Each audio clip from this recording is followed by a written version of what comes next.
आशीष कुमार स्वदेशी। बेटा आज हम लोग ह्यूमन हेल्थ एंड डिजीज शुरू करते हैं। 12th एनसीईआरटी 12th क्लास की एनसीईआरटी भी साथ साथ करते चलते हैं। रजनीश यादव, ब्रजेश प्रजापति, आरती कटियार,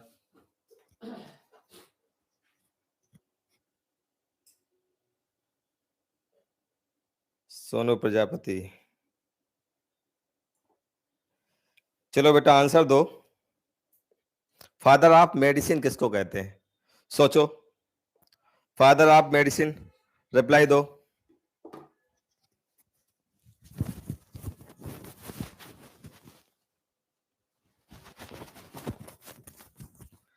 मैंने क्वेश्चन पूछा है फादर ऑफ मेडिसिन, सोचो।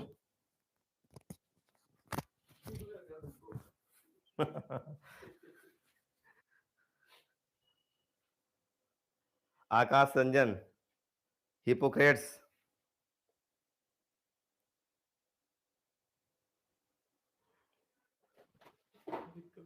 12th क्लास का पहला चैप्टर अभी ये शुरू करते हैं। इसके बाद अगर ये क्लास कंटिन्यू रही तो 12th की चीजें होती रहेंगी। राणा रणवीर सिंह कह रहे हैं चरक। बेटा फादर ऑफ मेडिसिन पूछा गया तो आप इंडियन आयुर्वेद को शामिल नहीं उसमें करेंगे। आयुर्वेदा के फादर चरक हैं। हिपोक्रेट्स, मनीष तिवारी ने बिल्कुल सही उत्तर दिया है, आंसर दिया है। Hippocrates father of medicine. जो आपके सामने फोटो है, ये फोटो में हिपोक्रेट्स दिख रहे हैं।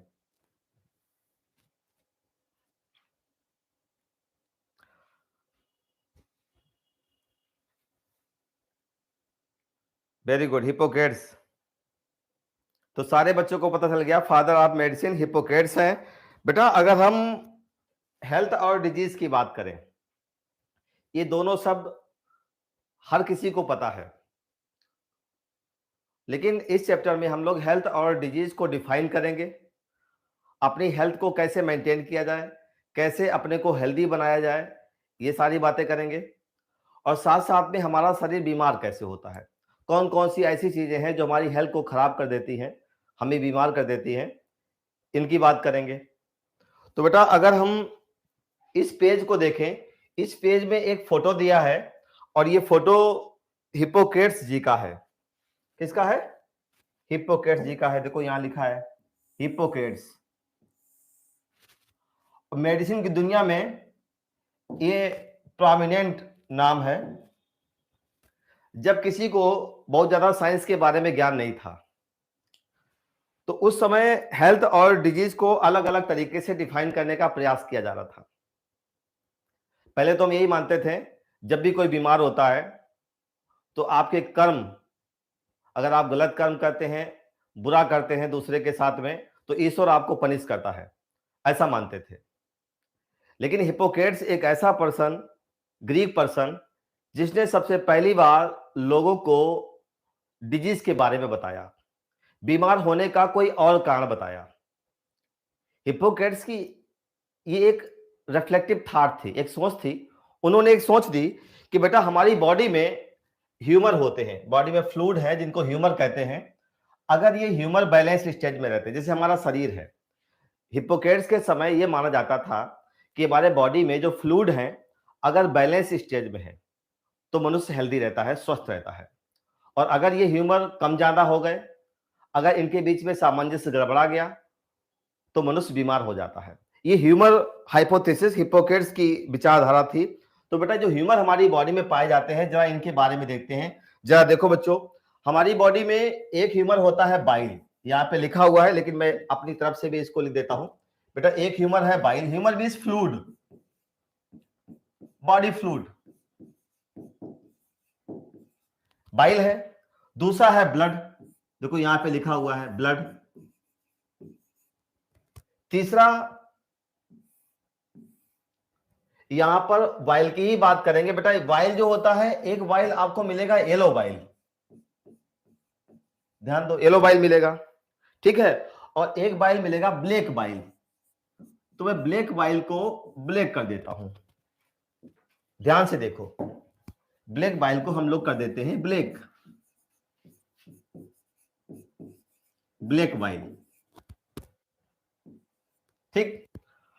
और ये फ्लेम दिया है, फ्लेम जिसको हम लोग बलगम कहते हैं, इसको इंग्लिश में हम लोग फ्लेम कहते हैं। ये 4 फ्लूइड अगर बॉडी के बैलेंस स्टेज में रहते हैं तो मनुष्य हेल्दी रहेगा, और अगर बेटा ये डिसबैलेंस हो जाए तो मनुष्य बीमार हो जाता है। ऐसा कौन मानता था? ऐसा हिप्पोक्रेट्स मानते थे। तो हिप्पोक्रेट्स ने एक थ्योरी दी थी, उस थ्योरी का नाम था good humour hypothesis, good humour hypothesis. बेटा हर चीज अपने ब्रेन में बसाते चलो। और ये कोई साइंटिफिक अप्रोच नहीं थी, वैज्ञानिक विचारधारा नहीं थी, ये इनकी सिर्फ एक सोच थी। इन्होंने ये भी बताया था कि अगर बेटा ये ब्लैक बाइल है ना, ये ब्लैक बाइल अगर इंसान के शरीर में ज्यादा हो जाए तो उसकी बॉडी का तापमान वो फीवर के लिए जिम्मेदार था। अगर ब्लैक बाइल ज्यादा हो जाए तो किसके लिए जिम्मेदार था? बेटा कहते हैं अगर ब्लैक बाइल किसी इंसान के शरीर में ज्यादा हो जाए तो ये फीवर के लिए जिम्मेदार था। ये किसने बताया था? हिप्पोक्रेट्स ने बताया था। फिर एनसीईआरटी कहती है, इनके कई सारे इनके विपक्ष में भी थे, कई सारे लोगों ने इनका विरोध किया कि आप क्या कर रहे हैं, ये सब चीज गलत है। लेकिन कुछ लोग इनके समर्थन में भी आए, इनका सपोर्ट भी किए। क्वेश्चन पूछा जाता है कि गुड ह्यूमर हाइपोथेसिस के समर्थन में कौन आया? तो बेटा यहां पे आपको बता दें, हिप्पोक्रेट्स के समर्थन में हमारा आयुर्वेदिक सिस्टम भी था, जो Indian traditional system of medicine था, आयुर्वेदिक सिस्टम, जो बेटा हमारा आयुर्वेदिक सिस्टम है, ये गुड ह्यूमर हाइपोथेसिस का समर्थन किया, इसको सपोर्ट किया। चाहे आयुर्वेदिक सिस्टम हो, चाहे हिप्पोक्रेट्स की विचारधारा हो, दोनों एक ही कॉन्सेप्ट पर बेस्ड थे। दोनों एक ही चीज मानते थे कि अगर हमारी बॉडी के फ्लूइड बैलेंस स्टेज में रहते हैं तो हम हेल्दी रहेंगे, और बेटा अगर हमारे फ्लूइड, हमारे ह्यूमर डिसबैलेंस हो जाते हैं, इनके बीच में सामंजस्य सही नहीं रहता है, तो मनुष्य बीमार हो जाता है। तो बताओ बेटा, क्या गुड ह्यूमर हाइपोथेसिस का समर्थन आयुर्वेदिक सिस्टम ने किया? बताओ, आयुर्वेदिक सिस्टम ने गुड ह्यूमर हाइपोथेसिस का समर्थन किया?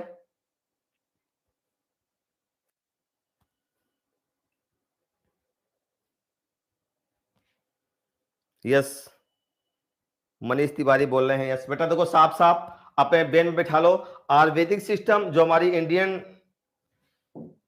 ट्रेडिशनल सिस्टम था, आयुर्वेदिक सिस्टम, उसने गुड ह्यूमर हाइपोथेसिस का समर्थन किया, सपोर्ट किया, ठीक है।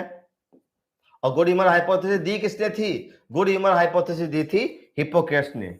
अच्छा ये बताओ, क्या हिप्पोक्रेट्स के द्वारा दी गई हाइपोथेसिस साइंटिफिक थी, किसी वैज्ञानिक विचारधारा पर बेस्ड थी, वैज्ञानिक कॉन्सेप्ट पर बेस्ड थी? बट ये साइंटिफिक अप्रोच नहीं थी, ये सिर्फ एक प्योर रिफ्लेक्टिव थॉट थी। तो आपसे पूछा जाए क्या हिप्पोक्रेट्स की ये रिफ्लेक्टिव थॉट थी, तो आप कहेंगे ये प्योर रिफ्लेक्टिव थॉट थी, कोई साइंटिफिक अप्रोच नहीं थी ये।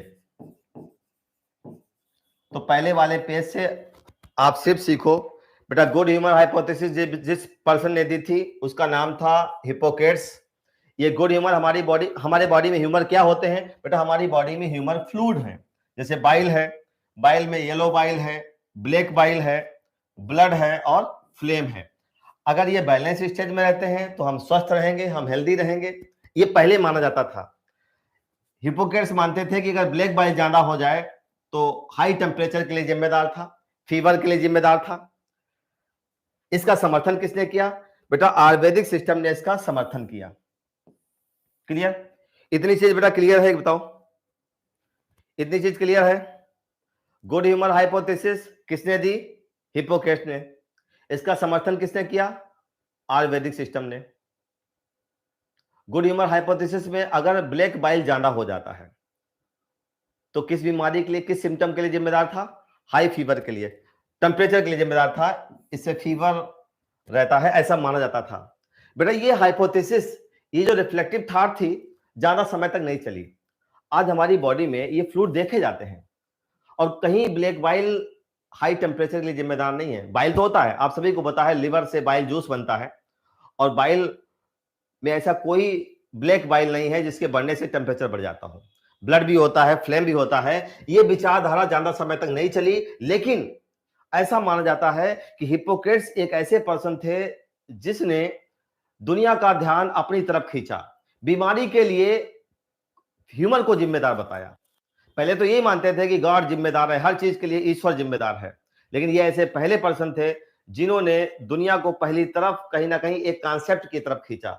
इसलिए आज इनको फादर ऑफ मेडिसिन मानते हैं। फादर ऑफ मॉडर्न मेडिसिन की बात आती है तो हिप्पोक्रेट्स का नाम सबसे ऊपर आता है। तो बेटा हिप्पोक्रेट्स लिए कहा जाता है कि आज फादर ऑफ मेडिसिन के रूप में ये प्रोमिनेंट फिगर है, फादर ऑफ मेडिसिन। जब भी हम मेडिकल कॉलेज में होते हैं, अपनी डिग्री कंप्लीट करते हैं, तो हिप्पोक्रेट्स की शपथ ली जाती है मेडिसिन की दुनिया में, ठीक है। तो बेटा हिप्पोक्रेट्स के बारे में सभी लोग जान ले।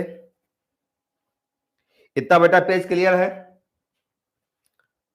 शोभित कुमार, बेटा हाई टेम्परेचर, हाई फीवर के लिए कौन जिम्मेदार है? अगर ब्लैक बाइल ज्यादा हो जाए तो ये फीवर के लिए जिम्मेदार है। क्लियर? चलो ठीक है। अब बेटा हम लोग आते हैं कि इस गुड ह्यूमर हाइपोथेसिस को झटका किसने दिया, किसने इस हाइपोथेसिस को डिस्कार्ड किया। तो आपको बताएं बेटा, ये जो गुड ह्यूमर हाइपोथेसिस थी, अगर एनसीईआरटी की बात करें, एनसीईआरटी पे आते हैं, ये गुड ह्यूमर हाइपोथेसिस बहुत समय तक नहीं चल पाई। इस हाइपोथेसिस को गलत साबित कर दिया एक वैज्ञानिक थे, विलियम हार्वे। इस पे आते हैं, एनसीईआरटी पे आते हैं।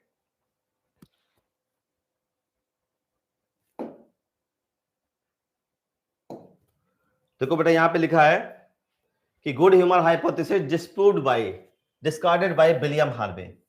एक वैज्ञानिक थे विलियम हार्वे। बेटा इसके बारे में भी जान लो। विलियम हार्वे एक ऐसा नाम है जिसने ब्लड सर्कुलेशन की खोज करी। पहली चीज, जब इन्होंने गुड ह्यूमर हाइपोथेसिस को देखा, ब्लैक बाइल टेम्परेचर के लिए जिम्मेदार था, फीवर के लिए जिम्मेदार था, तो इन्होंने क्या किया बेटा, इन्होंने थर्मामीटर का इस्तेमाल करके टेम्परेचर नापा। जिस मनुष्य के अंदर ब्लैक बाइल ज्यादा था, जो ह्यूमर हाइपोथेसिस मानते थे कि इसको फीवर रहेगा, इन्होंने थर्मामीटर का इस्तेमाल किया और थर्मामीटर का इस्तेमाल करने के बाद देखा कि ब्लैक बाइल हाई टेम्परेचर के लिए जिम्मेदार नहीं था, फीवर के लिए जिम्मेदार नहीं था। जो ह्यूमर हाइपोथेसिस मानती थी कि इसका ब्लैक बाइल ज्यादा है, इस वजह से इसको फीवर है, इन्होंने थर्मामीटर का प्रयोग किया और देखा फीवर के लिए जिम्मेदार नहीं था। तो गुड ह्यूमर हाइपोथेसिस को डिस्कार्ड किसने किया? आंसर आएगा विलियम हार्वे। किस सिस्टम की खोज करी बेटा? इन्होंने ब्लड सर्कुलेटरी सिस्टम की खोज करी। इन्होंने एक ऐसा एक्सपेरिमेंट किया जिसमें थर्मामीटर का प्रयोग करके ब्लैक बाइल वाले मनुष्य का टेम्परेचर नापा और टेम्परेचर उसका नहीं बढ़ा था। इस तरीके से गुड ह्यूमर हाइपोथेसिस को इन्होंने डिस्प्रूव कर दिया। तो यहां पे आंसर आएगा कि who disprove the good humour hypothesis? Answer आएगा बेटा विलियम हार्वे। बेटा बताओ, गुड ह्यूमर हाइपोथेसिस को डिस्प्रूव किसने किया? किसने इसको डिस्कार्ड किया? किसने इसको गलत साबित किया? ये एनसीईआरटी से हम लोग पढ़ रहे हैं। Good humour hypothesis disproved by William Harvey. और विलियम हार्वे ने किस बॉडी सिस्टम की खोज करी थी? बॉडी फ्लूइड एंड सर्कुलेशन में जो ब्लड सर्कुलेशन था, इसकी खोज भी इन्होंने की थी। क्लियर?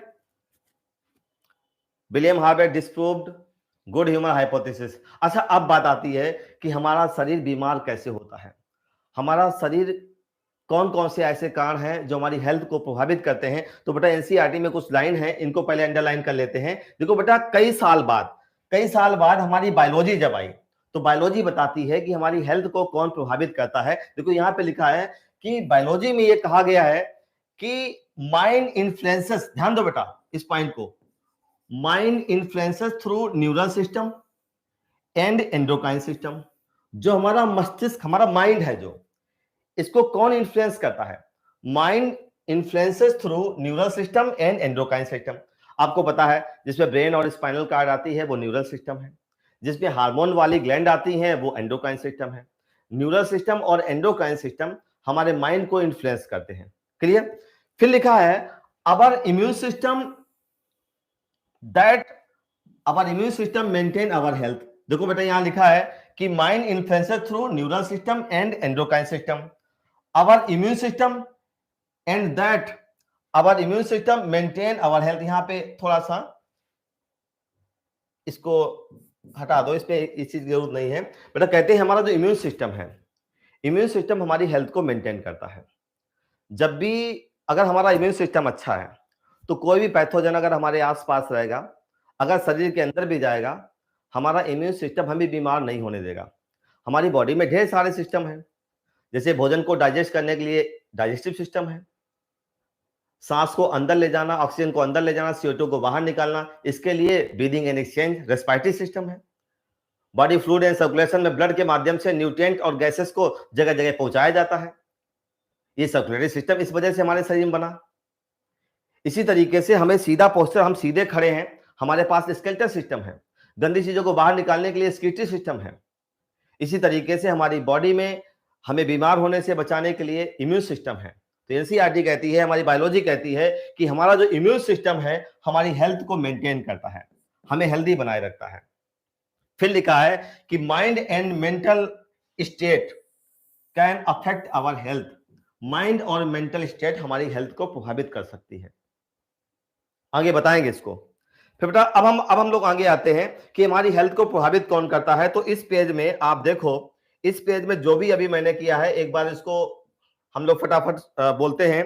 बेटा हमारी गुड ह्यूमर हाइपोथेसिस किसने दी? आंसर आएगा विलियम हार्वे ने। गुड ह्यूमर हाइपोथेसिस में क्या कहा गया? बेटा अगर हमारी बॉडी के फ्लूइड, हमारे ह्यूमर अगर बैलेंस स्टेट में रहते हैं तो हम हेल्दी रहते हैं। अगर ब्लैक बाइल ज्यादा हो जाए तो ये टेम्परेचर के लिए जिम्मेदार था, फीवर के लिए जिम्मेदार था। ये बात बताई थी ग्रीक पर्सन हिप्पोक्रेट ने। लेकिन ये कोई साइंटिफिक अप्रोच नहीं थी, ये एक सिर्फ रिफ्लेक्टिव थॉट थी। इसका समर्थन किया आयुर्वेदिक सिस्टम ने। लेकिन ये हाइपोथेसिस ज्यादा देर तक नहीं चल पाई। एक वैज्ञानिक आए विलियम हार्वे, जिन्होंने बॉडी फ्लूइड एंड सर्कुलेशन पे काम किया। इन्होंने ब्लैक बाइल वाले पर्सन का थर्मामीटर से टेम्परेचर नापा और देखा ऐसा कुछ नहीं था, फीवर के लिए जिम्मेदार नहीं है ब्लैक बाइल।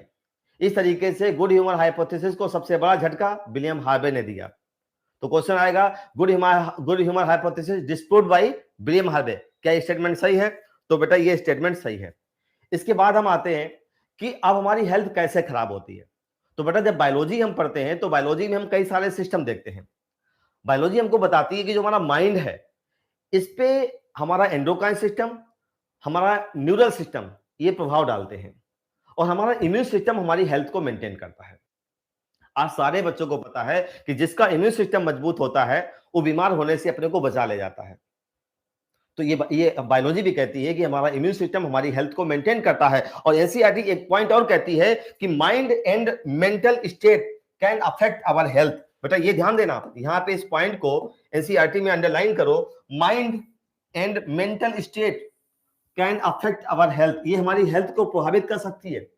आंसर आएगा क्या माइंड और मेंटल स्टेट हमारी हेल्थ को अफेक्ट करते हैं? बेटा बिल्कुल करते हैं, इसके बारे में बताएंगे आपको। क्लियर? अच्छा अब हम लोग आते हैं कि हमारी हेल्थ किन वजहों से प्रभावित होती है, किन वजहों से हमारी हेल्थ खराब होती है। चलो देखते हैं। बेटा अगर हमारी हेल्थ की बात करी जाए, हमारी हेल्थ कैसे प्रभावित होती है, तो चलो हम लोग आगे बढ़ते हैं।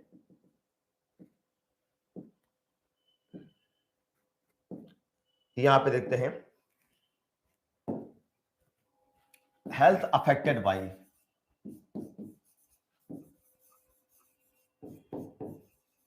हेल्थ अफेक्टेड बाय एनसीईआरटी कहती है कि अगर इंसान हेल्दी है तो बीमार कैसे होता है, कौन कौन से ऐसे कारण हैं जो हमारी हेल्थ को खराब करते हैं। तो बेटा यहां बता दें, हमारी हेल्थ मुख्य 3 वजहों से प्रभावित होती है। कौन कौन सी 3 वजह हैं, जा देखते हैं। बेटा पहली वजह है, अगर हम पृथ्वी पर जन्म लेते हैं तो माँ बाप हमारी रचना करते हैं, हमें माँ बाप बनाते हैं। तो मम्मी और पापा के जो जेनेटिक इंफॉर्मेशन है वो डीएनए के माध्यम से हमारे शरीर में आते हैं। कभी कभी क्या होता है, कुछ ऐसे gene, faulty gene, defected gene mummy papa से हमें मिल जाते हैं और वो हमारे शरीर को बीमार कर देते हैं। ऐसी बीमारियां जेनेटिक डिजीज कहलाती हैं। तो हमारी हेल्थ जीन के गड़बड़ी की वजह से भी प्रभावित होती है। अगर जीन की गड़बड़ी की वजह से हमें बीमार होते हैं, हम बीमार होते हैं, तो ऐसी बीमारी को हम कहते हैं जेनेटिक डिसऑर्डर। क्या बोलते हैं? Genetic disorder. तो हमारी हेल्थ जेनेटिक डिसऑर्डर की, जेनेटिक डिफेक्ट की वजह से भी प्रभावित हो सकती है। तो बेटा यहां लिख देते हैं जेनेटिक डिफेक्ट जो होते हैं ये भी हमारी हेल्थ को खराब करते हैं, और ये बाई बर्थ हमें मिलते हैं, इनहेरिटेंस में मिलते हैं, जन्म के समय ही मिल जाते हैं। मम्मी पापा की जेनेटिक डिफेक्ट हमको मिलते हैं इनहेरिटेंस के द्वारा, तो ऐसी बीमारियां जेनेटिक डिजीज कहलाती हैं। फिर एनसीईआरटी यहां बताती है कि हमारी हेल्थ अगर सराउंडिंग में बीमारी काज करने वाले एजेंट हैं जिनको पैथोजन कहते हैं, जैसे जैसे कॉमन कोल्ड का वायरस है, कोरोना वायरस है, ये हमारे वातावरण में आसपास घूम रहे हैं। मान लो कोई इंफेक्टेड पर्सन है, किसी को जुकाम है, किसी को कोविड का इंफेक्शन है, और आप उसके संपर्क में आ जाए तो बीमारी आपको भी लग सकती है। ऐसी बीमारियां जो एक पर्सन से दूसरे पर्सन तक जाती हैं, आसानी से फैलती हैं, ऐसी बीमारियों को इन्फेक्शियस डिजीज कहते हैं। तो हमारी हेल्थ को इन्फेक्शंस भी प्रभावित करते हैं, हमारी हेल्थ को डीअरेंज करते हैं। तो यहां पे दूसरा पॉइंट है इन्फेक्शंस। जो इन्फेक्शंस होते हैं ये भी हमारी हेल्थ को खराब करते हैं। तो ऐसी बीमारियां जो इन्फेक्शन की वजह से हमारे शरीर में लगती हैं, ऐसी बीमारी को इन्फेक्शियस डिजीज कहते हैं। क्लियर? अच्छा, फिर आगे चल के बायोलॉजी बताती है, हमारी एनसीईआरटी कहती है कि जो हमारी लाइफ स्टाइल है, जो हमारी दिनचर्या है, ये भी कहीं ना कहीं हमारी हेल्थ को प्रभावित करती है। तो बेटा ये तीन चीजें हैं जिनकी वजह से हमारी हेल्थ खराब होती है। बेटा ध्यान दो, बेटा पहला कौन सा ऐसा फैक्टर है जो हमें बीमार करता है? Genetic defect. अगर कोई जेनेटिक डिफेक्ट मम्मी पापा के अंदर है तो वो जेनेटिक डिफेक्ट संतान में भी आ जाता है, और वो संतान हमेशा जेनेटिक डिजीज से पीड़ित होती है। जैसे फिनाइल कीटोयूरिया है, सिकल सेल एनीमिया है, कलर ब्लाइंडनेस है, ये जेनेटिक डिसऑर्डर है, और ये माँ बाप से ही हमको मिलते हैं। ऐसी बीमारी हम जेनेटिक्स में पढ़ेंगे। तो बीमारियां जेनेटिक भी होती हैं, बीमारियां इन्फेक्शन से भी लगती हैं, हमारी हेल्थ को इन्फेक्शंस भी खराब कर देते हैं। और साथ साथ में लाइफ स्टाइल। बेटा लाइफ स्टाइल, एक अच्छी लाइफ स्टाइल और एक बैड लाइफ स्टाइल, दोनों में अंतर है। आप सभी को बता दें बेटा, एक अच्छी लाइफ स्टाइल आपको पता क्या होती है? एक अच्छी लाइफ स्टाइल वो होती है जिसमें आप प्रॉपर स्लीप लें, प्रॉपर स्लीप लें, और स्लीप पता कितनी होनी चाहिए? 6 से 7 घंटे तक आपको सोना है अगर हेल्दी रहना है। तो एक अच्छी लाइफ स्टाइल में प्रॉपर स्लीप भी आती है, साथ साथ में बैलेंस डाइट। बेटा अगर कोई इंसान बैलेंस डाइट लेता है, ऐसा भोजन जिसमें शरीर के लिए जरूरी सारे तत्व हों, carbohydrate, protein, fat, vitamin, minerals, enough पानी, ये नहीं कि पानी आप आधा लीटर पी रहे हैं, 2 से 2.5 लीटर, 2 से 3 लीटर अगर आप पानी पीते हैं, बैलेंस डाइट लेते हैं, तो कहीं ना कहीं मनुष्य को हेल्दी बनाता है। तो ये बैलेंस डाइट भी होनी चाहिए। साथ साथ में आपने खाना तो खा लिया, अब आप चुपचाप पड़े हुए हैं, कुछ काम नहीं कर रहे हैं, बिस्तर में बैठे बैठे टीवी देखते रहते हैं, तब भी तो आप बीमार हो जाएंगे। तो कहते हैं शरीर से काम भी लो। तो बेटा बैलेंस डाइट के साथ साथ में एक्सरसाइज भी आप करो। कई सारे बच्चे ऐसे हैं, खाते हैं, ढेर सारे खाने के बाद में पड़े रहते हैं चुपचाप, बेड रिडन, बिल्कुल विलासिता का जीवन व्यतीत करते हैं, धीरे धीरे मोटे हो जाते हैं, और मोटापा से धीरे धीरे heart problem, high blood pressure, diabetes, कई सारी प्रॉब्लम आ जाती है। तो कहीं ना कहीं एक्सरसाइज करना भी आपको हेल्दी बनाता है। नंबर 4, एक अच्छी लाइफ स्टाइल का हम पॉइंट लिख रहे हैं कि अगर एक अच्छी लाइफ स्टाइल है तो उसमें क्या क्या चीज शामिल होनी चाहिए। अच्छा बेटा ध्यान देना, मैंने यहां बताया कि इन्फेक्शंस की वजह से भी हम बीमार होते हैं। तो जब भी आप खाना खाएं, जब भी आप सुबह से लेकर शाम तक का जीवन देखें, तो उसमें साफ सफाई भी रखें।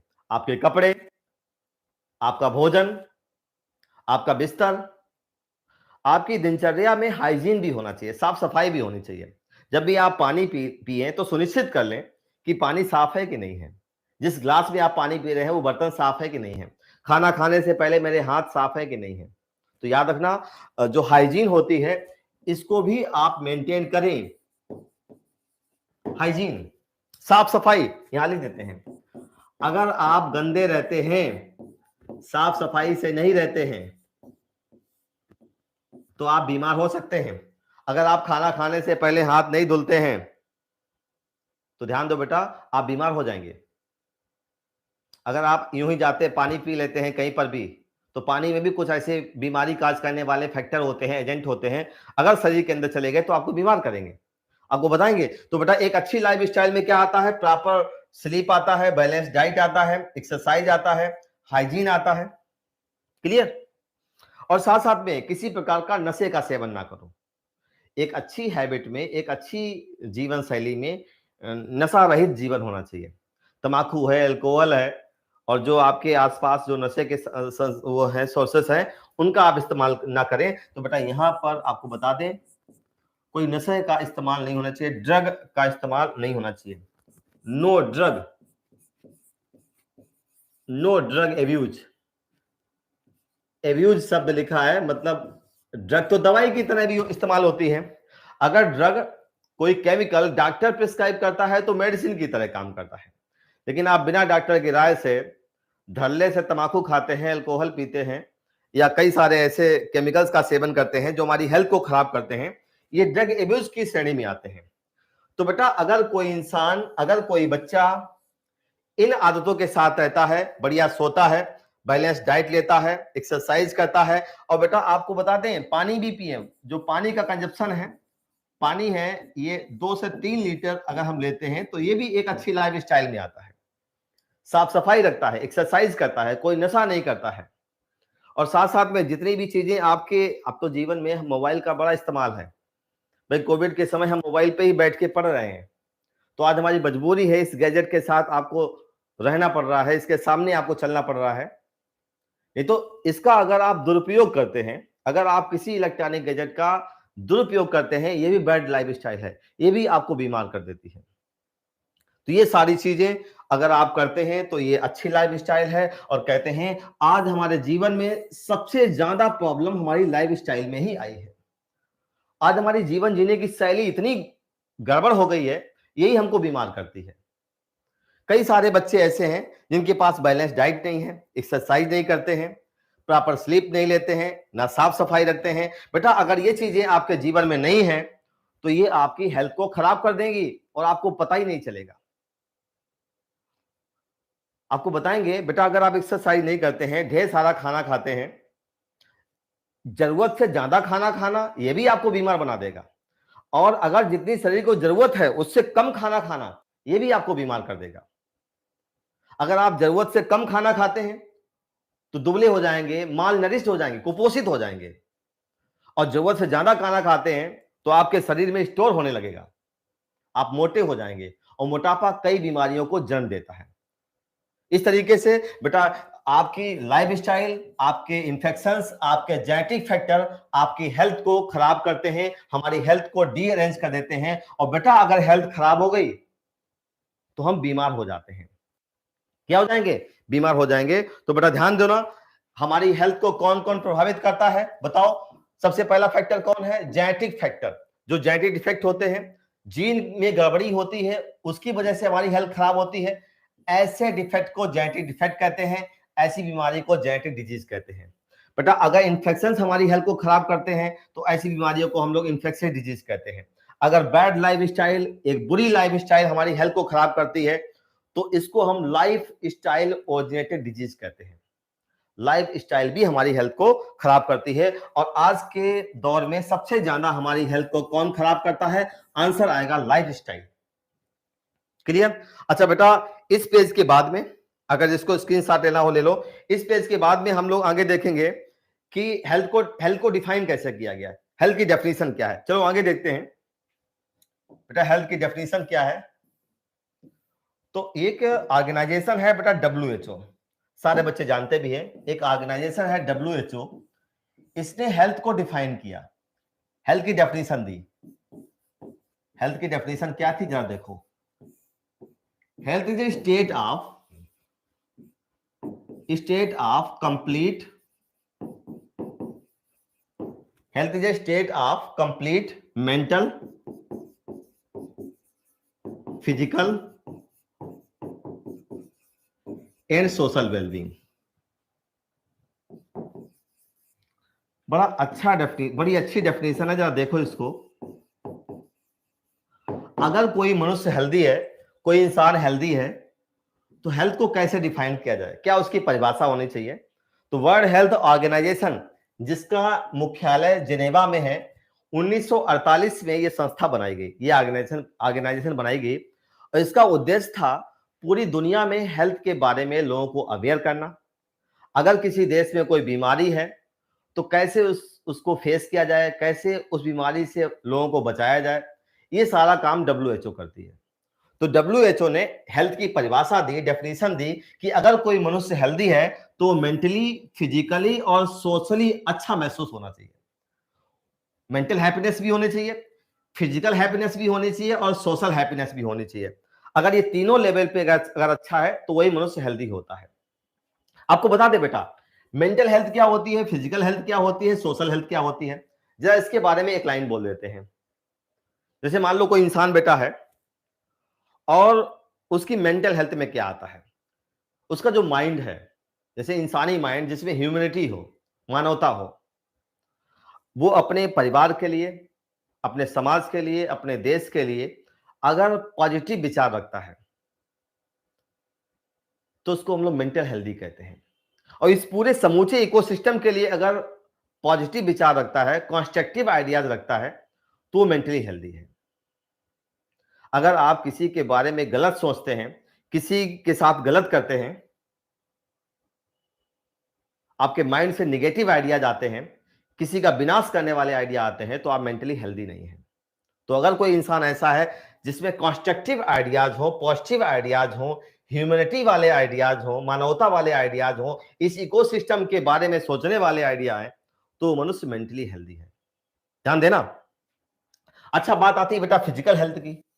फिजिकल हेल्थ में जो आपके शरीर का फिजिकल मेकअप है, जो आपके शरीर की त्वचा है, आपकी बॉडी के अंग हैं, अगर प्रॉपर काम कर रहे हैं तो ये मनुष्य फिजिकली हेल्दी होता है। आपने सुना होगा अगर कोई मनुष्य का पैर काम नहीं कर रहा है या उसका हाथ नहीं काम कर रहा है तो उसको हमारी मेडिकल साइंस फिजिकली डिसेबल कहती है। तो फिजिकली डिसेबल हेल्दी नहीं है। फिजिकली फिट अगर कोई है तो वो फिजिकल हेल्दी होता है। तो फिजिकल फिटनेस अगर हमारे पास है तो इसको फिजिकल हैप्पीनेस कहते हैं। फिर बात आती है सोशल। सोशल हैप्पीनेस में बेटा आपका समाज, जिस जगह आप रहते हैं वो आपका समाज है, आपकी सोसाइटी है।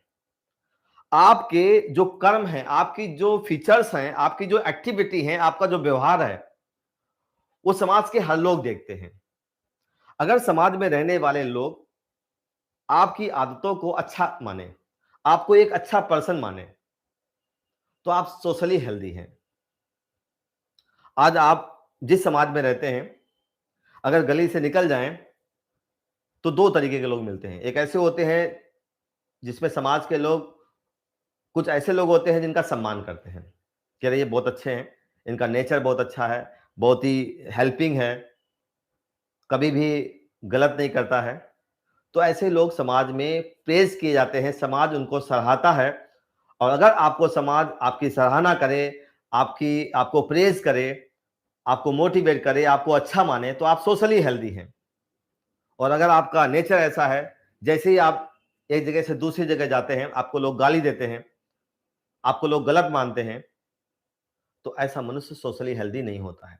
तो सोशली हेल्दी मतलब अगर आपका समाज आपको अच्छा माने तो आप सोशल हैप्पीनेस में रहेंगे। अगर आपका शरीर, आपका फिजिकल मेकअप फिट है, आप फिजिकली फिट हैं, तो आप फिजिकल हैप्पीनेस में होंगे। और अगर आपका ब्रेन, आपका माइंड अगर कंस्ट्रक्टिव आइडियाज वाला हो तो आप मेंटली हेल्दी होंगे। इस तरीके का कोई अगर इंसान है वही हेल्दी कहलाएगा, ऐसा बताया था WHO ने। क्लियर? अगर मान लो आपके शरीर में कोई बीमारी नहीं, बेटा ध्यान देना, मान लो आपके शरीर में कोई बीमारी नहीं है, आप डॉक्टर के पास गए कि सर हमको नींद नहीं आती है, डॉक्टर ने चेक किया, पूरी बॉडी में कोई गड़बड़ी नहीं है, इसके बावजूद आपको नींद नहीं आती है, तो आपको मेडिकल साइंस कहती है कि अगर कोई बीमारी नहीं है तो आप हेल्दी हैं। लेकिन WHO कहता है कि अगर ये तीनों चीजें फिट हैं तभी आप हेल्दी होंगे। मान लो आपका फिजिकल फिटनेस भी है, आपका मेंटल फिटनेस भी है, लेकिन जिस समाज में आप रहते हैं उसमें आपसे कोई नहीं बोलता है, आप बिल्कुल अकेले पड़े हुए हैं, तो आप सोशली हेल्दी नहीं है। अगर आप सोशली हेल्दी हैं तब भी आप बेचैन रहेंगे, क्योंकि ह्यूमन सोशल एनिमल है, आप बिना समाज के नहीं रह सकते हैं। तो डिजीज का ना होना हेल्थ की डेफिनेशन नहीं है। हेल्थ की डेफिनेशन क्या है? Mental, physical and social wellbeing. Clear? तो बेटा ध्यान देना, जब भी बात आती है हेल्थ की तो आपके पास एक बहुत ही अच्छी डेफिनेशन है, health is a state of complete mental, physical and social wellbeing. इतनी चीज बेटा क्लियर है? बताओ। क्लियर है? अच्छा, अब हम लोग देखते हैं कि अगर कोई मनुष्य हेल्दी है तो हेल्थ को मेंटेन कैसे किया जाए, कैसे हेल्थ को बनाया जाए। तो एनसीईआरटी यहीं पे कहती है कि बेटा अगर कोई मनुष्य हेल्दी रहना चाहता है, हेल्थ को मेंटेन करना चाहता है, तो 3 चीजें हैं बेटा, आपको बैलेंस डाइट लेनी पड़ेगी। सबसे पहली बात है हेल्थ को मेंटेन कैसे किया जाए, हेल्थ को कैसे बनाया जाए, मेंटेन हेल्थ, हेल्थ को कैसे मेंटेन किया जाए। तो एनसीईआरटी में 3 पॉइंट लिखे हैं। कहा गया है कि बेटा अगर आप बैलेंस डाइट लेते हैं, अगर आप संतुलित आहार लेते हैं तो आप हेल्दी रहेंगे, ये आपको हेल्दी बनाएगी। दूसरी चीज ध्यान देना, साफ सफाई। अगर आप साफ सफाई से रहते हैं, हाइजीन भी आपको हेल्दी बनाती है। तीसरी चीज एक्सरसाइज। बेटा अगर आप एक्सरसाइज करते हैं, जरूरत, अगर आपके शरीर को,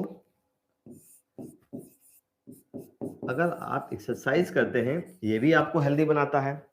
अगर कोई इंसान बैलेंस डाइट लेता है, साफ सफाई रखता है, प्रॉपर एक्सरसाइज करता है, ये चीजें आपको हेल्दी बनाती हैं। आगे चल के एनसीईआरटी कहती है कि बेटा हमारे भारत में योगा के माध्यम से भी हम हेल्दी बनते हैं। आज आप देखते हैं सुबह से लेकर, अगर हम सुबह का जीवन देखें तो कई सारे लोग ऐसे हैं योगा करते हैं और योगा से अपनी हेल्थ को मेंटेन करते हैं। तुम्हारी इंडिया में, इंडिया के आप तो विदेशों में भी ये फैल गया है, बेटा योगा भी हमको हेल्दी बनाता है। तो यहाँ पॉइंट लिख देते हैं कि हमारी हेल्थ को कैसे मेंटेन किया जाए, हेल्थ को कैसे बनाए रखा जाए। तो यहाँ कहते हैं योगा के माध्यम से भी आप हेल्दी बना, अपने को बना सकते हैं। योगा आपको फिजिकली एंड मेंटली हेल्दी बनाता है, फिजिकली एंड मेंटली हेल्दी बना सकता है योगा। देखो यहाँ पे बेटा, इस पेज की तरफ देखो, फिर आगे हम बात करेंगे। या इस पेज में हमने हेल्थ की डेफिनेशन आपको बताई WHO के अकॉर्डिंग।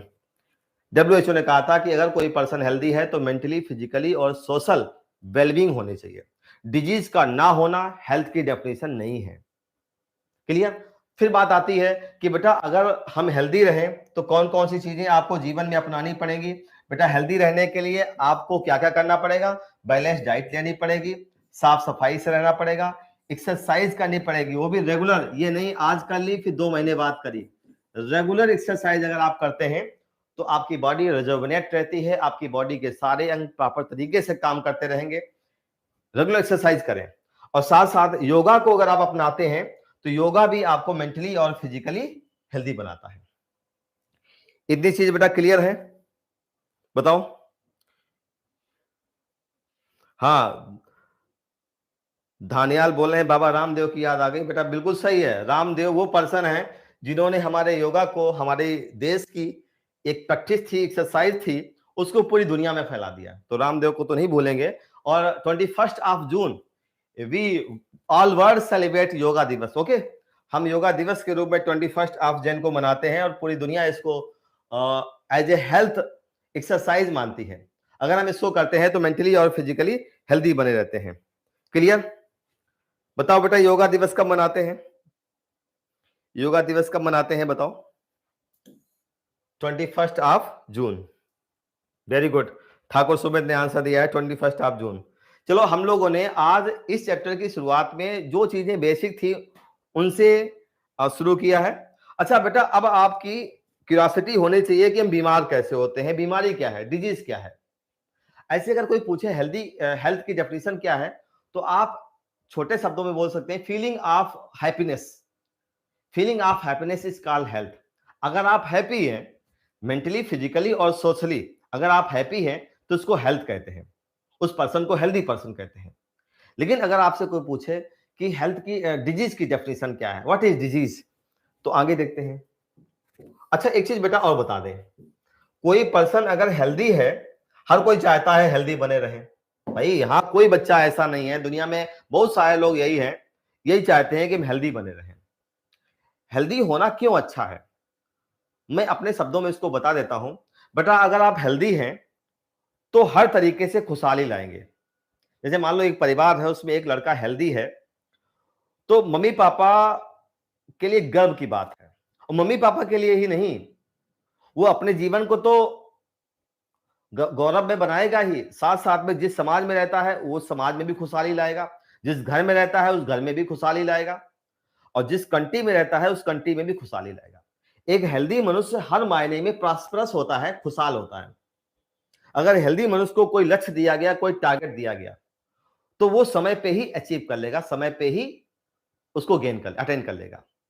लेकिन अगर कोई रेस करी गई, एक बीमार और एक हेल्दी पर्सन लिया गया और दोनों के बीच में रेस करी गई, तो बेटा नेचुरली आप सभी ये बताएंगे कि हेल्दी पर्सन ही जीतेगा, वही लक्ष्य तक आसानी से पहुंचेगा। तो आपसे पूछा जाए हेल्थ और डिजीज में अच्छी चीज क्या है? बेटा हेल्थ अच्छी चीज है। हमारी किताब हमको बताती है कि हेल्थ को कैसे मेंटेन किया जाए। हमने कुछ पॉइंट आपको बताए जिससे आप अपनी हेल्थ को मेंटेन कर सकते हैं। लेकिन याद रखना, अगर हमें यह पता है कि हम बीमार कैसे होते हैं, ध्यान देना, अगर कोई मनुष्य हेल्दी रहना चाहता है तो उसको ये अवेयरनेस होनी चाहिए, ये जानकारी होनी चाहिए कि हमारी हेल्थ खराब कैसे होती है।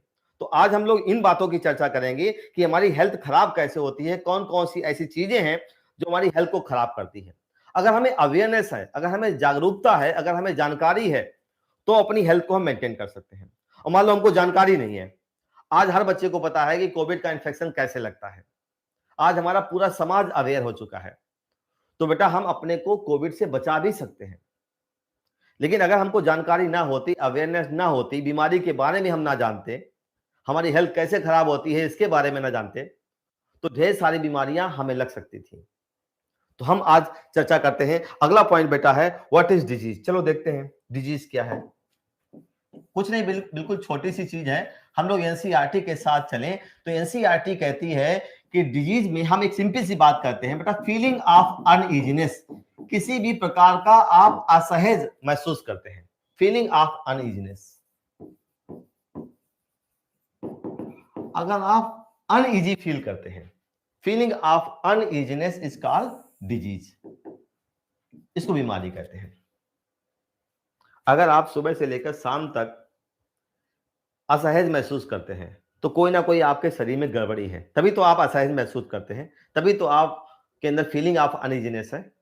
तो feeling of uneasiness is called disease. चलो एनसीईआरटी क्या कहती है? एनसीईआरटी कहती है कि बेटा हमारी बॉडी में जितने भी ऑर्गन हैं, और ऑर्गन ऑर्गन मिल जाए तो सिस्टम बन जाता है। तो कहते हैं ऑर्गन कि कोई एक ऑर्गन या कई सारे ऑर्गन अगर सही तरीके से काम नहीं करते हैं तो हमारा शरीर बीमार हो जाता है, हमारे शरीर में तकलीफ हो जाती है। तो एनसीईआरटी कहती है व्हेन वन और मोर, ध्यान देना बेटा, व्हेन वन और मोर ऑर्गन not functioning properly, अगर हमारे शरीर के ऑर्गन कोई एक अंग या कई सारे अंग प्रॉपरली काम नहीं कर रहे हैं, सही तरीके से काम नहीं कर रहे हैं, सही ढंग से काम नहीं कर रहे हैं, तो हमारे शरीर में तकलीफ आने लगेगी। और जब तकलीफ को लेकर आप डॉक्टर के पास जाएंगे तो डॉक्टर कहेगा आपको ये बीमारी हो गई है। भाई यही तो होता है। जैसे मान लो हमारे शरीर का डाइजेस्टिव सिस्टम सही तरीके से काम नहीं कर रहा है, हमारा लिवर सही तरीके से काम नहीं कर रहा है, हमारी पैंक्रियाज सही तरीके से काम नहीं कर रही है, हमारा हृदय सही तरीके से काम नहीं कर रहा है, तो हमारे शरीर को तकलीफ आएगी। और ये तकलीफ के साथ अगर आप रहते रहेंगे, अगर तकलीफ के साथ आप अगर जीवन व्यतीत करेंगे तो एक समय ऐसा आएगा आप मर भी सकते हैं। लेकिन अगर तकलीफ को लेकर अगर आप डॉक्टर के पास पहुंच गए तो डॉक्टर आपसे सारी तकलीफें पूछेगा। अगर आप डॉक्टर को सारी तकलीफ बयां करते हैं, उसको बताते हैं, तो डॉक्टर आपको कोई ना कोई बीमारी की तरफ इशारा करता है कि आपको ये बीमारी है। यही तो होता है। तो बेटा ध्यान देना, अगर आपसे पूछा जाए कि व्हाट इज डिजीज, तो आप कहेंगे अगर हमारी बॉडी का कोई एक अंग या कई सारे अंग प्रॉपर फंक्शन नहीं करते हैं तो हमको बेटा साइन एंड सिम्टम्स आते हैं। अगर सही तरीके से काम नहीं करते हैं तो बॉडी में क्या क्या आएगा? बॉडी मैनिफेस्ट, तो यहां लिख देते हैं बॉडी मैनिफेस्ट अनप्लीजेंट, जो अच्छे ना हो, अनप्लीजेंट मीन्स पीड़ादायक, अनप्लीजेंट साइन एंड सिम्टम्स आएंगे। और जो अनप्लीजेंट साइन एंड सिम्टम्स होते हैं, जो तकलीफ वाले साइन एंड सिम्टम्स होते हैं, ये कहीं ना कहीं बीमारी की तरफ इशारा करते हैं। तो याद रखो बेटा, यहां पर सारे बच्चे ध्यान दें कि बीमारी क्या है, व्हाट इज डिजीज। तो आप कह सकते हैं हमारी बॉडी में जब भी आर्गन और आर्गन सिस्टम के बीच में सामंजस्य नहीं सही रहेगा, सही काम नहीं करेंगे, तो हमको तकलीफ आएगी। Body manifest unpleasant sign and symptoms, और अनप्लीजेंट साइन एंड सिम्टम्स के साथ अगर आप डॉक्टर के पास जाते हैं, अगर आप डॉक्टर के पास विजिट करते हैं, तो डॉक्टर आपकी सारी तकलीफ सुनता है, सारी पीड़ा सुनता है, जो जो आपके पास दिक्कतें हैं वो डॉक्टर सुनेगा। फिर डॉक्टर एक बीमारी की तरफ इशारा करता है कि आपको ये बीमारी है। तो जो अनप्लीजेंट साइन एंड सिम्टम्स होते हैं, इन्हीं का जो ग्रुप होता है, इन्हीं की जो अनप्लीजेंट साइन एंड सिम्टम्स की जो पूरी लिस्ट होती है, वो कोई ना कोई बीमारी की तरफ इशारा करती है। तो ध्यान दो बेटा सारे बच्चे, डिजीज क्या, हेल्थ क्या है सभी को पता है। Feeling of happiness, feeling of Joy is called disease. उसमें मेंटल, फिजिकल और सोशल वेलबींग थी। अगर आपसे पूछा जाए बीमारी क्या है, तो आप बताएंगे कि अगर हमारी बॉडी के एक या कई अंग प्रॉपर फंक्शन नहीं करते हैं, तो body manifest unpleasant sign and symptom. Body कई सारे साइन एंड सिम्टम्स को रिफ्लेक्ट करती है, मैनिफेस्ट करती है, जो अनप्लीजेंट होते हैं, तकलीफदायक होते हैं। और ये अनप्लीजेंट साइन एंड सिम्टम्स की जो पिक्चर है, उसकी जो लिस्ट है, वो लिस्ट किसी ना किसी बीमारी की तरफ इशारा करती है। ये डिजीज की बात है। और आपको बता दे बेटा, ये जो डिजीज होती है, एनसीईआरटी के अकॉर्डिंग अगर बात करी जाए, ये जो बीमारी है, ये डिजीज दो तरीके की आपके पास है। जो डिजीज होती है, एनसीईआरटी कहती है दो तरह की बीमारियां होती हैं बेटा। एक बीमारियां ऐसी होती, एक बीमारी का ग्रुप ऐसा है जिनको हम इन्फेक्शियस डिजीज कहते हैं, इन्फेक्शियस डिजीज कहते हैं। और एक ग्रुप ऐसा है जिसको हम नॉन इन्फेक्शियस कहते हैं। बताएंगे अभी इन्फेक्शियस क्या है और नॉन इन्फेक्शियस क्या है। नॉन इन्फेक्शियस, ध्यान दो, इन्फेक्शियस, अगर कोई बीमारी एक पर्सन से दूसरे पर्सन तक आसानी से फैलती है। जैसे मान लो मुझे जुकाम है, मैंने छींक दिया और बगल में बैठे व्यक्ति को भी ये वायरस लग गया, तो इसका मतलब जुकाम इन्फेक्शियस डिजीज है। आपको पता है आज कोविड की बात होती है, अगर किसी व्यक्ति को कोविड का इन्फेक्शन है और वो अगर हमारे कमरे के अंदर आ जाए, हमारे रूम के अंदर आ जाए और हमारे संपर्क में आ जाए, तो बेटा कोविड का इन्फेक्शन हमको भी लग जाता है। इसका मतलब कोविड एक पर्सन से दूसरे पर्सन तक जाने वाली बीमारी है। तो ऐसी बीमारियां इस पृथ्वी पर जिनका स्वभाव स्प्रेडिंग है, जो एक पर्सन से दूसरे पर्सन में स्प्रेड होती है, उसको इन्फेक्शियस डिजीज कहते हैं, संक्रमित बीमारियां। क्लियर। और नॉन इन्फेक्शियस डिजीज ऐसी बीमारियां जो एक पर्सन से दूसरे पर्सन तक आसानी से ना जाए। जैसे मान लो किसी को कैंसर हो गया, बेटा कैंसर अगर किसी को है, अगर आप उसके साथ रहते हैं, उसके बगल में लेटते हैं, तो आपको कैंसर नहीं होगा। कैंसर वाले व्यक्ति से हाथ मिलाते हैं तो आपको कैंसर नहीं होगा। कैंसर नॉन इन्फेक्शियस डिजीज है। अगर किसी को हाई ब्लड प्रेशर है या किसी के हार्ट में जो ब्लड वेसल हैं उनमें ब्लॉकेज आ गए हैं, कोरोनरी आर्टरी डिजीज है, या किसी को डायबिटीज है, शुगर है, कई बीमारियां एक पर्सन से दूसरे पर्सन में जाती हैं? नहीं जाती हैं। तो याद रखो, ऐसी बीमारियां जो स्प्रेड आसानी से ना हो, एक पर्सन से दूसरे पर्सन तक ना जाएं, इनको नॉन इन्फेक्शियस डिजीज कहते हैं, जिनके एग्जाम्पल में आएगा कैंसर। क्या है? कैंसर। दूसरा बेटा एग्जाम्पल है हाइपरटेंशन। क्या है? हाइपरटेंशन मतलब हाई ब्लड प्रेशर, यही तो होता है हाई ब्लड प्रेशर, हाइपरटेंशन हो गया, डायबिटीज हो गया। और ध्यान देना, जो जेनेटिक डिजीज होती हैं, जो मम्मी पापा से बाई बर्थ हमको मिली थी, जैसे फिनाइल कीटोयूरिया था, कलर ब्लाइंडनेस था, सिकल सेल एनीमिया था, ये जो बीमारियां जेनेटिक डिसऑर्डर जो होते हैं, ये भी एक पर्सन से दूसरे पर्सन तक नहीं जाते हैं। मतलब जेनेटिकली तो जाएंगे ये, लेकिन ऐसा नहीं कि हाथ मिला लिया हमने और हमें कलर ब्लाइंडनेस हो गया, ऐसा नहीं होता है। ठीक है, तो ऐसी लिस्ट नॉन इन्फेक्शियस डिजीज की कैटेगरी में आती है। और यहां से आपसे क्वेश्चन पूछ सकते हैं कि कौन कौन सी ऐसी बीमारियां हैं जो इन्फेक्शियस हैं। एनसीईआरटी ने कहा है कि बेटा हमारी लिस्ट में एक बीमारी है AIDS, AIDS, acquired immunodeficiency syndrome, ये जो एड्स है मोस्ट फैटल इन्फेक्शियस डिजीज है। आपको पता है एड्स इन्फेक्शियस डिजीज है। अगर किसी एक इंसान को एड्स है तो वो दूसरे को फैला सकता है। भाई हवा से ये वायरस नहीं जाता है, हाथ मिलाने से नहीं जाता है। लेकिन अगर किसी एड्स से पीड़ित व्यक्ति का बॉडी फ्लूइड अगर हेल्दी मनुष्य के बॉडी फ्लूइड से मिल जाए, मिक्स हो जाए, तो एड्स हो जाएगा। इसका मतलब एड्स इन्फेक्शियस है। तो यहां कहा गया है एड्स इन्फेक्शियस है और ये फैटल है, जानलेवा बीमारी है ये। साथ साथ बेटा एक और नाम लिख देते हैं, common cold. Most common infectious disease है, most infectious disease common cold. आप कभी ना कभी जीवन में कॉमन कोल्ड से पीड़ित हो जाते हैं। कॉमन कोल्ड इतनी इन्फेक्शियस डिजीज है, अगर किसी को कॉमन कोल्ड का जो वायरस होता है राइनो वायरस, कोरोना वायरस भी राइनो वायरस की कैटेगरी में आता है। राइनो वायरस का ही एक रूप है, उसी ग्रुप का एक सदस्य है, उसी ग्रुप का एक वायरस है। और बेटा ध्यान देना, जैसे आप कॉमन कोल्ड से जब कोई पीड़ित होता है, अगर किसी को घर में कॉमन कोल्ड हो जाए तो लगभग लगभग ये सभी को लग जाता है। इसी तरीके से कोविड भी, अगर कोविड किसी घर में हो जाए तो अगल बगल जितने सदस्य हैं सबको कोविड कर देता है। तो ये क्या है, इन्फेक्शियस है या non infectious?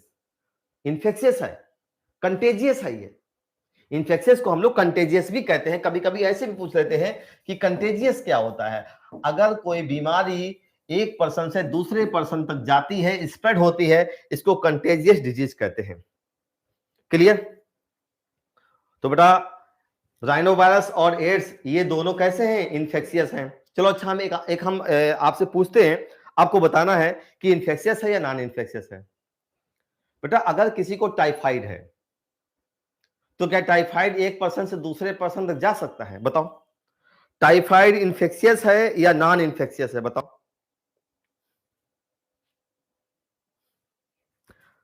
Rana Ranveer Singh non infectious है।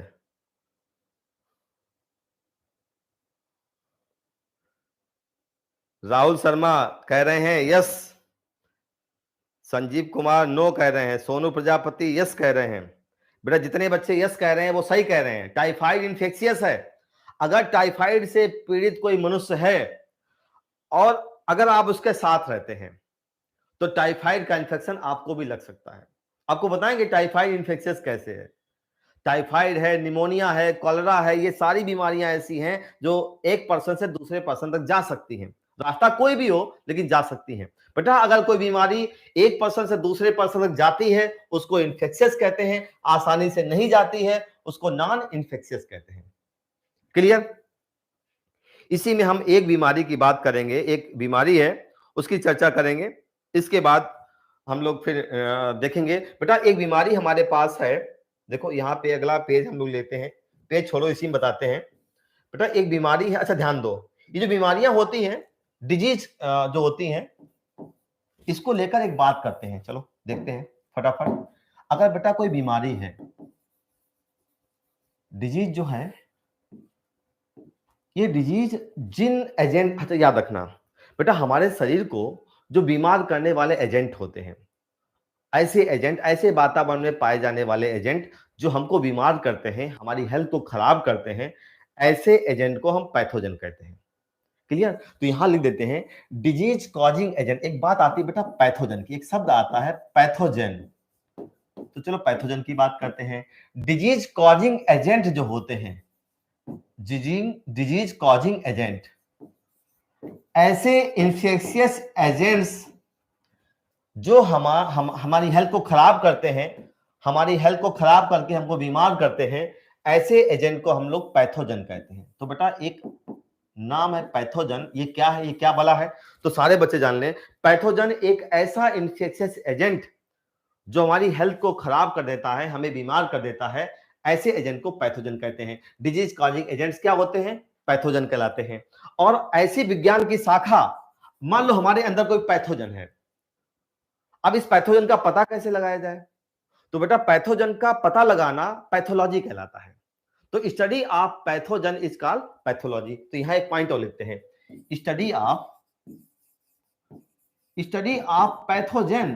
कौन सा पैथोजन हमें बीमार किया है? जैसे मान लो हम बीमार हो गए और बीमार किसी पैथोजन ने किया है। अब किस पैथोजन ने किया है, डॉक्टर कैसे पता लगाए?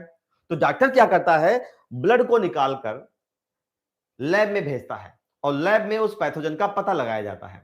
तो लैब में, प्रयोगशाला में पैथोजन का पता लगाना कि ये पैथोजन कौन है, इसको पैथोलॉजी कहते हैं। तो study of pathogen is called pathology. छोटी छोटी बातें हैं जिनको आपको सीखना है। Study of pathogen is called pathology, pathology कहते हैं। क्लियर? अच्छा, यहां आपको बता दें, हमारी सिलेबस में एक लिस्ट है, पैथोजन की एक लिस्ट है। ये जो पैथोजन बेटा होते हैं जो हमें बीमार करते हैं, ये पैथोजन कई प्रकार के होते हैं। याद रखो बेटा, ये जो पैथोजन होते हैं, इनमें ये जो पैथोजन है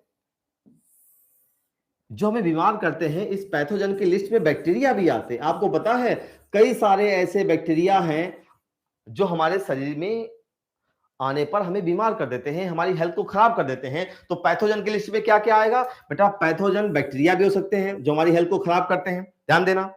पैथोजन जो होते हैं ये वायरस भी हो सकते हैं, वायरसेस भी पैथोजन होते हैं। अगर ये हमारे शरीर पे हमला कर दें तो हम बीमार हो जाएंगे। साथ साथ में हमारी हेल्थ को खराब करने के लिए प्रोटोजोन्स भी होते हैं। आपको पता है जब हम प्रोटिस्टा पढ़ते हैं तो प्रोटिस्टा में एक ग्रुप है प्रोटोजोन, और प्रोटोजोन में आपने देखा होगा प्लाज्मोडियम अगर हमारे शरीर में आ गया तो हमें मलेरिया कर देता है। तो प्रोटोजोन भी हमको बीमार कर सकते हैं। तो बैक्टीरिया, वायरस, प्रोटोजोन ये कहीं ना कहीं पैथोजन है जो हमारे शरीर में आने पर हमारी हेल्थ को खराब कर देते हैं। इसके अलावा आपके पास हेलमिंथ भी है। आपको पता है आप जब एनिमल किंगडम पढ़ते हैं तो प्लेटी हेलमिंथ पढ़ते हैं, एस्क हेलमिंथ पढ़ते हैं। ये प्लेटी हेलमिंथ और एस्क हेलमिंथ अगर हमारे शरीर के अंदर आ गए तुम्हारी हेल्थ को खराब कर देते हैं, हमें बीमार कर देते हैं। अगर कोई बीमार करे तो क्या कहलाएगा? पैथोजन कहलाता है। तो पैथोजन की लिस्ट में बैक्टीरिया है, वायरस है, प्रोटोजोन है, हेलमिंथ है, और हमारे सिलेबस में फंगस भी है जो हमारी हेल्थ को खराब करते हैं। बेटा जी जरा एक पल हमारे साथ आओ। बेटा पैथोजन हमारे सिलेबस में कौन कौन है जो हमारी हेल्थ को खराब करते हैं? पहला है बैक्टीरिया, दूसरा है वायरस, तीसरा है प्रोटोजोन, चौथा है हेलमिंथ और पांचवा है फंगस। अगर इनका इन्फेक्शन हमारे शरीर को होता है तो हमारा शरीर बीमार हो जाता है। क्लियर? तो बेटा आज की क्लास में हम लोग यहीं तक पढ़ेंगे। जितनी चीजें हम लोगों ने यहां पे देखी हैं, उन्हीं की बात, जितनी बातें हम लोगों ने करी हैं, एक पल जितना भी हम लोगों ने पढ़ा है फटाफट एक बार उसको रिकॉल करते हैं। बेटा आज की क्लास में हम लोगों ने देखा कि ह्यूमन हेल्थ एंड डिजीज में सबसे पहले हेल्थ की बात किसने की, हमारी हेल्थ खराब कैसे होती है ये बात किसने की? बेटा एक ग्रीक पर्सन हिप्पोक्रेट्स, जिसने दुनिया का पहली बार ध्यान खींचा। पहले तो यही मानते थे कि हमारा शरीर जब भी बीमार होता है, जब भी हमें कोई तकलीफ होती है, तो कोई ना कोई नेचुरल पावर जिसको ईश्वर कहते हैं वही जिम्मेदार है। अगर हम गलत काम करते हैं तो ईश्वर हमको पनिश करता है और हम बीमार हो जाते हैं। अगर हम स्वस्थ हैं तो हमारे अच्छे कर्म हैं, इस वजह से ईश्वर ने हमें हेल्दी बनाया है। हर चीज का कारण ईश्वर को मानते थे। लेकिन हिप्पोक्रेट्स एक ऐसे पर्सन थे जिन्होंने दुनिया को पहली बार ये बताने का प्रयास किया कि हमारे बॉडी में फ्लूइड है, अगर ये बैलेंस है तो हम हेल्दी रहेंगे, अगर ये कम ज्यादा हो गए तो हम बीमार हो जाते हैं। तो गुड ह्यूमर हाइपोथेसिस हमें हेल्दी बनाती है। ये बात किसने कही थी? हिप्पोक्रेट्स ने। इनको फादर ऑफ मेडिसिन भी कहते हैं। लेकिन ये जो गुड ह्यूमर हाइपोथेसिस थी ये कोई साइंटिफिक अप्रोच नहीं थी, ये एक विचारधारा थी जिसको गलत साबित किया गया विलियम हार्वे के द्वारा। इन्होंने थर्मामीटर का प्रयोग करके ये बताया कि ब्लैक बाइल हाई फीवर के लिए जिम्मेदार नहीं है, फिर इसके बाद बात आती है, बायोलॉजी कहती है कि हमारी बॉडी में जो माइंड है ये न्यूरल और एंडोक्राइन सिस्टम के द्वारा प्रभावित होता है, और जो हमारा इम्यून सिस्टम है ये हमारी हेल्थ को मेंटेन करता है, और हमारा जो माइंड और मेंटल स्टेट है ये हमारी हेल्थ को प्रभावित कर सकती है, हेल्थ को अफेक्ट कर सकती है। फिर हम लोगों ने यहां पे देखा कि जो बेटा हमारी हेल्थ है ये डी अरेंज कैसे होती है, ये खराब कैसे होती है। तो हमने आपको बताया हमारी हेल्थ को खराब कौन करता है। तो मैंने आपको बताया कि बेटा कुछ बीमारियां ऐसी होती हैं जो हमें मम्मी पापा से मिल जाती हैं। जीन में अगर मम्मी के कोई डिफेक्ट है या जीन में अगर पापा के डिफेक्ट है और अगर हम पैदा होते हैं तो ये जेनेटिक डिफेक्ट हमारे शरीर में आ जाता है और हमको बीमार करता है। ऐसी बीमारियां जो जीन में गड़बड़ी की वजह से हमारे शरीर में आती हैं, इनको जेनेटिक डिजीज या जेनेटिक डिफेक्ट कहते हैं। फिर हमारे आसपास पाए जाने वाले इंफेक्शियस एजेंट, जिनको पैथोजन कहते हैं, अगर हमारे शरीर पे हमला करते हैं तब भी हम बीमार हो जाते हैं। ऐसी बीमारियों को इंफेक्शियस कहते हैं। फिर मैंने बताया आपकी लाइफ स्टाइल, अगर बेटा लाइफ स्टाइल अच्छी है तो आप स्वस्थ रहेंगे। अगर लाइफ स्टाइल बैड है, बैड लाइफ स्टाइल का मतलब है प्रॉपर तरीके से स्लीप नहीं लेते हो, सही तरीके से सोते नहीं हो, 2-3-4 घंटे ही सोते हो सिर्फ, या सोते ही रहते हो, ये बैड लाइफ स्टाइल है। सही तरीके से खाना नहीं खाते हो, बैलेंस डाइट नहीं लेते हो, साफ सफाई नहीं रखते हो, साफ सुथरा पानी नहीं पीते हो, एक्सरसाइज नहीं कहते हो, अगर खाना मिल जाए तो ढेर सारा खाओगे, नहीं मिलेगा तो भूखे रहोगे, ये सब बैड लाइफ स्टाइल है। नशा करना बैड लाइफ स्टाइल है। अगर कोई बैड लाइफ स्टाइल वाला जीवन व्यतीत करता है, अगर किसी की लाइफ स्टाइल बैड है, बुरी लाइफ स्टाइल है, तो ये आपकी हेल्थ को खराब कर देगा, हेल्थ को डी अरेंज कर देगा और हमें बीमार कर देगा। फिर डब्ल्यूएचओ ने बताया कि अगर कोई पर्सन हेल्दी है तो हेल्थ को डिफाइन कैसे किया जाए। बता डब्ल्यूएचओ ने हेल्थ को डिफाइन करने की कोशिश की और एक बढ़िया डेफिनेशन दी। उसने बताया था कि health is a state of complete mental, physical and social wellbeing. शरीर में कोई बीमारी नहीं है, हम उसको हेल्दी नहीं कर सकते हैं। हेल्दी वही है जो मेंटली, फिजिकली और सोशली वेलबींग में है। फिर मैंने बताया कि बेटा हम अपनी हेल्थ को मेंटेन कैसे करें, तो एनसीईआरटी कहती है बैलेंस डाइट लो, रेगुलर एक्सरसाइज करो, साफ सफाई रखो, और योगा भी आपको मेंटली और फिजिकली हेल्दी बनाता है। साथ साथ में हम लोगों ने कहा व्हाट इज डिजीज, तो मैंने बताया फीलिंग ऑफ अनइजीनेस, किसी भी प्रकार से अगर आप असहज महसूस करते हैं, ये डिजीज की डेफिनेशन है। लेकिन एनसीईआरटी कहती है कि बेटा अगर हमारी बॉडी के ऑर्गन और कई सारे ऑर्गन सिस्टम अगर सही तरीके से काम ना करें, प्रॉपरली फंक्शन ना करें, तो हमारे शरीर को तकलीफ होने लगती है। ये जो तकलीफ जो हो रही है, ये किसी ना किसी बीमारी की तरफ इशारा करती है। जब भी हमारे शरीर में कोई तकलीफ होती है, हम डॉक्टर के पास जाते हैं, तो डॉक्टर सारी तकलीफ को सुनता है और एक बीमारी की तरफ इशारा करता है। तो डिजीज की डेफिनेशन भी मैंने बताई है। अच्छा, अब ये बात आती है डिजीज कितने प्रकार की होती है, तो एनसीईआरटी कहती है 2 प्रकार की होती है। अगर एक पर्सन से दूसरे पर्सन तक जाने वाली है तो उसको इन्फेक्शियस कहते हैं, और नहीं जाती है तो उसको नॉन इन्फेक्शियस कहते हैं। कैंसर एक नॉन इन्फेक्शियस थी, एड्स इन्फेक्शियस थी। फिर मैंने बताया कि बीमारी कौन काज करता है, कौन इसका कॉजेटिव एजेंट है। तो याद रखो, इन जनरल बहुत सिंपल शब्दों में बताया कि बेटा अगर कोई इंफेक्शियस एजेंट जो हमें बीमार करे, उसको पैथोजन कहते हैं। और ये पैथोजन की जो लिस्ट है, इसमें बैक्टीरिया है, वायरस है, प्रोटोजोन है, हेलमिंथ है और फंगस है। ये सारे पैथोजन हैं। अगर हमारे शरीर से सामना इनका हो जाए तो हम बीमार हो सकते हैं। ऐसा नहीं कि हमेशा हमको बीमार ही करेंगे, बेटा हमारा इम्यून सिस्टम हमको बचाएगा, तो हमारा इम्यून सिस्टम हमें हमेशा बचाने का प्रयास करता है, लेकिन फिर भी कहा जाता है कि ये एजेंट हमको बीमार कर सकते हैं, और इन एजेंट्स का पता लगाना पैथोलॉजी कहलाता है। क्लियर? तो ध्यान दो बेटा, आज के इस चैप्टर की शुरुआत मैंने कर दी है। आप 12th क्लास की जो बायोलॉजी एनसीईआरटी है, उसका जो आज पहला लेक्चर था जिसमें ह्यूमन हेल्थ एंड डिजीज की बात करी, उसको मैंने शुरू कर दिया है। धीरे धीरे हम लोग इसको भी करते चलेंगे। मान लो कोविड का जो ये इन्फेक्शन है, अगर ये लंबा खिंचता है तो हम लोग एक साथ चीजें करते रहेंगे जिससे कि तैयार रहें। तो बेटा आज की क्लास में एक क्वेश्चन पूछते हैं, बच्चे आंसर दें, फिर आपसे मिलते हैं नेक्स्ट डे। बताओ बेटा, हम क्वेश्चन पूछ रहे हैं, ये जो गुड ह्यूमर हाइपोथेसिस थी, इसको डिस्कार्ड किसने किया, इसको डिस्प्रूव किसने किया? हाँ बेटा, इसको जो है, हाँ इसका स्क्रीनशॉट ले लो, इसका स्क्रीनशॉट कर सकते हो। पैथोजन कौन से होते हैं, इसका स्क्रीनशॉट करते हो।